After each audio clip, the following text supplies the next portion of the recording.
मखेश्वरी क्रियेश्वरी स्वदेश्वरी सुरेश्वरी त्रिवेद भारी। राधा रानी का जो श्री चरण चिन्ह है, सबसे पहले हम देखे थे राधा रानी के 25 गुण में एक गुण है कि उनका जो अंग है उसमें सभी में शुभ चिन्ह सब है। वो चिन्ह क्या है, क्योंकि वो मूल प्रकृति हैं, उनका अध्ययन करना बहुत ज़रूरी है, क्योंकि वहीं से हम सब की उत्पत्ति है ना।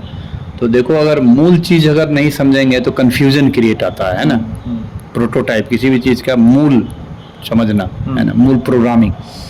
तो राधा रानी के जो चिन्ह सब है उसका बहुत मीनिंगफुल है सब चिन्ह, ऐसे नहीं है सब। तो राधा रानी के दोनों जो चिन्ह है, यानी दाहिना और बायां पैर है ना, 2 पैर है राधा रानी के, कौन है, दाहिना और बाएं पैर। तो दोनों मिला के ये चिन्ह है। उसमें राधा रानी के जो दाएं पैर है उसमें लगभग 8 चिन्ह है, और जो बायां पैर है उसमें 11 चिन्ह है ना। ये कुल मिला के 19 चिन्ह है, ठीक है, 19 चिन्ह है। तो अभी हम थोड़ा सा बताएंगे कि वो चिन्ह का क्या मतलब है।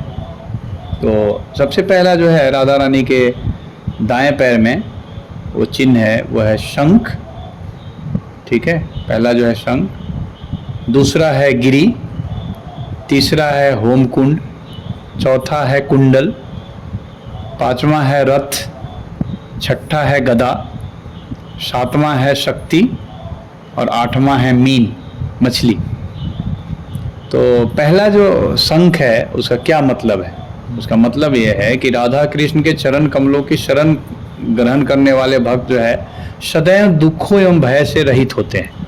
यानी जो शंख ध्वनि है ना, वो हम लोगों को इसीलिए मंदिर में शंख ध्वनि किया जाता है, वो हमारे लेमेंटेशन को, इस सबको निकालता है। इसलिए ये सबका लॉजिक है सबका, है ना। जो शंख बजाते हैं ना, वो शंख एक्चुअली राधा रानी के चरण चिन्ह में है वो।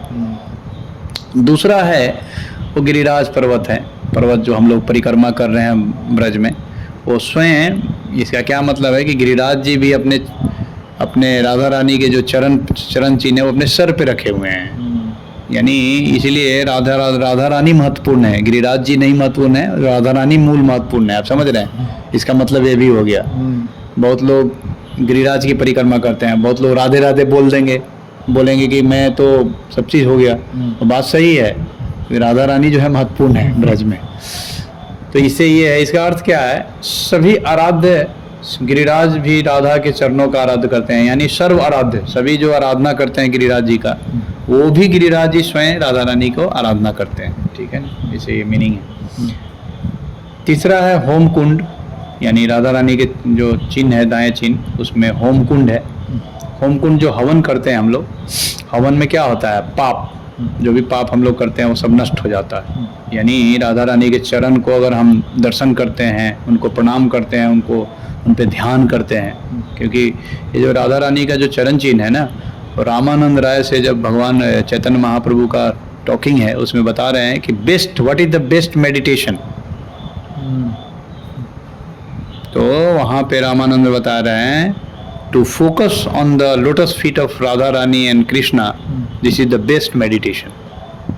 ये रामानंद राय है। तो हर चीज़ का मीनिंग है, आप उसको कनेक्ट करेंगे ना लॉजिक से तो समझ पाएंगे क्यों हमें करना है। तो ये बेस्ट मेडिटेशन है, जब हम करते हैं ना उस समय हमें राधा रानी के चरण चिन्ह पे मेडिटेशन करना चाहिए, ध्यान, ठीक है।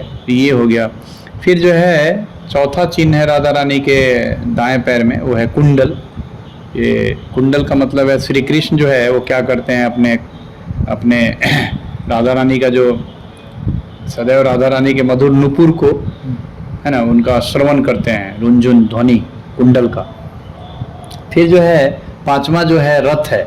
रथ का मतलब होता है मंदिर का जो ऊपरी डोम होता है ना, डोम, वो ऐसे नहीं बनता है। इसलिए चैतन्य महाप्रभु जब जगन्नाथपुरी में थे तो डोम को देख के प्रणाम करते थे, है ना, दूर से ही। क्यों? वो राधा रानी के चरण चिन्ह देखते थे। ये सब दर्शन है, ये सब, है ना। जैसे मंदिर के जो ऊपर का डोम होता है ना, उसको हम देखें तो ये समझे कि राधा रानी के चरण चिन्ह का दर्शन है। इसी को बोलते हैं महाभागवत का दर्शन। फिर जो है कुंडल हो गया, रथ हो गया। फिर जो है गदा, यानी छठा जो है राधा रानी का चिन्ह दाएं पैर में, वो है गदा। गदा मतलब कि जो जो भीम रखते थे ना गदा, तो गदा का मतलब क्या है, राधा रानी का जो चरण है वो पापमय काम रूपी हाथी को प्रताड़ित करता है ना।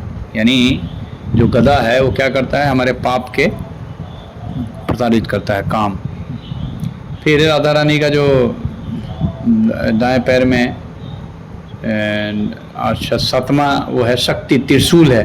त्रिशूल जो राधा रानी के चरणों के में है, वो समस्त सांसारिक जीवन के क्या करता है, सभी अप्रिय बंधनों को क्या करता है, वो काटता है। सांसारिक जीवन के जो समस्त अप्रिय बंधन सब है ना, त्रिशूल के द्वारा काटता है। इसीलिए जो दुर्गा देवी रखती हैं सब ना त्रिशूल, वो राधा रानी का चरण चिन्ह में है वो। और 8वां है वो है मीन, मछली।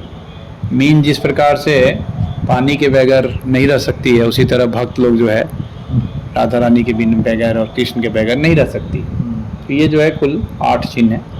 फिर राधा रानी के बाएं पैर में जो है 11 चिन्ह है।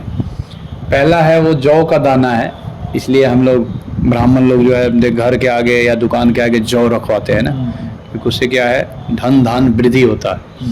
यानी जौ का दाना से क्या है, इसका क्या तात्पर्य है, मीनिंग है कि राधा कृष्ण के चरणों की जो रेखा है उसके नीचे जौ है, जो भक्तों को संसार का समस्त भोग ऐश्वर्य प्रदान करता है, उससे मिलता है। जौ को बहुत शुभ माना गया है। फिर दूसरा है वो चक्र है, काम क्रोध लोभ मोह पद मद मत्सर इन सब शत्रुओं का नाश करता है। तीसरा जो चिन्ह है वह है कमल, वो भ्रमर सर भक्त के मन में प्रेम लोलुपता उत्पन्न करता है। यानी जो भ्रमर रूपी भक्त लोग है वो क्या करता है, भगवान कृष्ण के जो चरण रूपी मकरकंद है ना, उसका पान करता है। इसी के लिए भ्रमर का अर्थ है, कमल का अर्थ है। तो चौथा जो है वो है ऊर्ध्व रेखा, जो राधा कृष्ण के चरण कमलों में इस प्रकार से लिपटे रहते हैं जैसे उनकी जीवन की रेखा है ना। फिर 5वां है अंकुश, मन रूपी हाथी को वश में रखने का सूचक है ये। यानी मन जो है हमारा हाथी की तरह है, तो अंकुश जो है इसमें जो बताया गया है, वो राधा रानी के चरण में कोई ध्यान करे तो अंकुश मन को आपको खींच लेगा। फिर 6ठा जो है वो है ध्वज, यानी ध्वजा, भक्तों का विजय का सूचक है कि अंतिम में भक्तों का ही विजय मिलने वाला है, ये ध्वज का है। 7वां है छत्र, यानी छाता, अम्ब्रेला। वो क्या करता है, जो भौतिक कष्टों की अविराम वर्षा से बच जाता है। जैसे बारिश के दिनों में जब छाता लेके आप चलते हो तो क्या होता है, आप कष्टों से बचते हो, भीगने से बचते हो। वैसे ही भौतिक जगत में समझिए हमेशा कष्ट का बारिश हो रहा है, लेकिन जो लोग राधा रानी के चरणों का ध्यान करेगा वो क्या करेगा, धीरे धीरे छाता की तरह लेके निकल जाएगा भौतिक जगत से, है ना। लोगों को पता भी नहीं चलेगा, लेकिन उसके पास छाता है। छाता मतलब चरण रूपी छाता है। फिर जो है 8वां है वो है राधा रानी का कंगन, कंगन का चिन्ह है।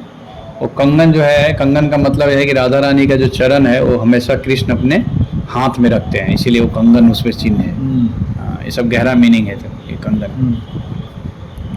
फिर है 9वां मीनिंग है, राधा रानी के बाएं चरण में पुष्प का है, पुष्प है। उसका मतलब है कि राधा की दिव्य कीर्ति सर्वत्र पुष्प की तरह फैली हुई है, फ्रेग्रेंस।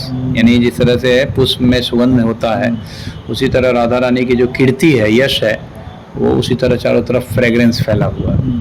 फिर जो है 10वां है वो पुष्प माला है। तो भक्तों की इच्छा लता तब तक बहती है तब तक राधा रानी के चरण कमलों में पहुंच न जाए। यानी भक्तों का जो पुष्प माला का मतलब क्या है कि माला जो है जैसे एक गुथा रहता है ना, तो उसका एक शुरुआत होता है, एक अंत होता है। तो जो शुरू है और अंत है, तो अंत क्या है कि राधा रानी के चरणों को आस्वादन करना, माला का ही अर्थ होता है। यानी भक्तों की यही इच्छा होती है और यही एक माला के रूप में चलता है। और 11वां जो है राधा रानी का, 11वां जो है राधा रानी के बाएं चरण में चिन्ह है, वो अर्धचंद्र है।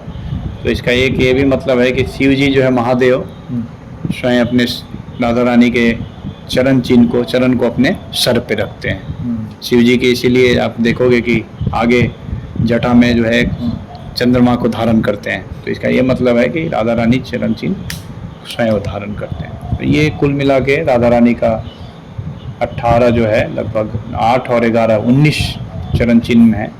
ये बहुत मीनिंगफुल है इसको समझना बहुत ज़रूरी है, क्योंकि इन सबों का कनेक्शन है हमारे आध्यात्मिक शरीर से, आध्यात्मिक जीवन से। ठीक है, फिर हम आगे डिटेल बताएंगे और भी इसका। हरे कृष्ण, जय राधे। राधे राधे